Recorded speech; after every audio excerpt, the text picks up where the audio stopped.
hello लोगो सफैबाय नामा आं नोंसिनि लामायाव दं ओंखारबोदो दे थाबैनो आंनि बयफ्रेन्डखौ लोगो हमनो होननाया औ दे थाथ' नै थांगासिनो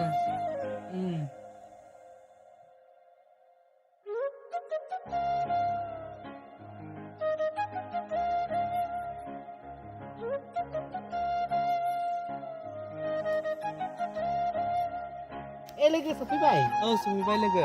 बोरो नोंना बयफ्रेन्डआ दाबो सफैयाखै नामा मा जाखो मा दाबो सफैया दसे नेबावनोसै नामा बेहायनो मा जाखो लोगो दाबोनो फैया आंनिसो बारायलांबाय थगायखोसो मा खोथायो नोंनि बयफ्रेन्डआ मिथियाथ'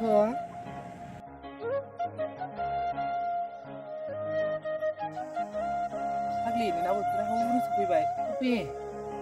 फैगौथ' आरो र' फैग्रोथों बियो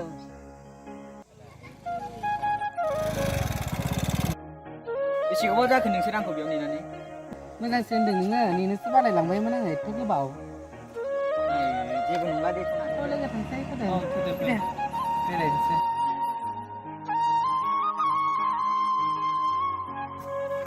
नै लोगो आंना बयफ्रेन्डआ फन हरगासिनो नंगौ औ आं नोंजों थांनो हानाय नंला दे लोगो नोंसोर बेरायहैदो दे होमबा थादो लोगो बाय बाय दे होमबालाय बाय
रोदोम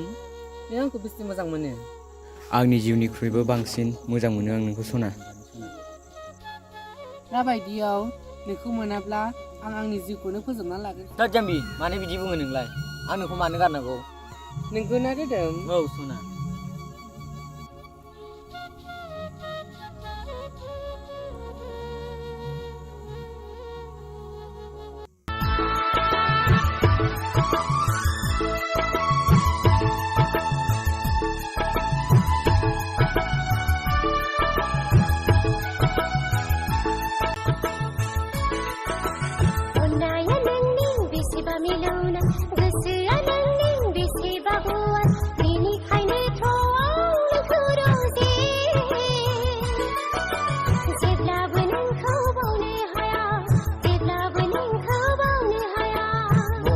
नोंनि बेसे समायना अननाया नोंनि बेसेबा मिलौनाय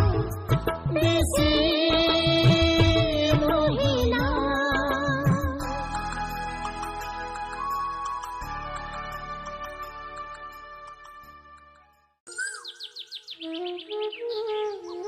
आब' दाबो दा गोबाव जाबाय खामानि मावनांगौ दामानि मावनांगौ दा फैया